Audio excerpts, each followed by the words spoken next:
bounce tayo sa spot na to. Lipat tayo ng spot sa mas safer kasi tabing ilaw tayo. Hindi rin makaset up na maayos kasi nga hindi patag. Let's go, bounce tayo. Go boys!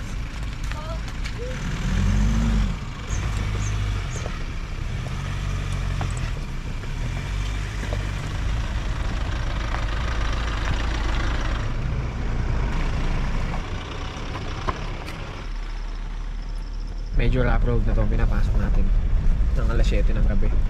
Sunod natin si Janice and so ayun si Jay ito. Go ma. Bilib na bilib yun talaga ako dito sa asawa ko eh. Nuruin mo, no, nakasunod lang siya. Mahal mo na, same trip mo pa. Asawa mo na, same trip mo pa. Damn! Ayun dapat pagka ano, antayin niyo para sa inyo. Para pagka dumating, swak na swak. Hindi minamadali yan. May malalim na butas dito. May mga karga nga pala tayong motor tsaka bike. Sasabit yun, sobrang lalim nun. Sumayad nga yung mula kaming kaili ng madali. Ma, may problema pala. Ayod yung likod mo. Alam niya kaagad. Boy! Smoker! Tignan lang muna natin. Yan sila mami, nakasunod lang.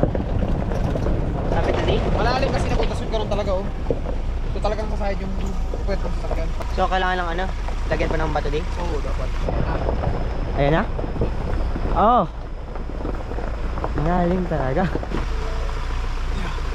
Tignan natin. Hilog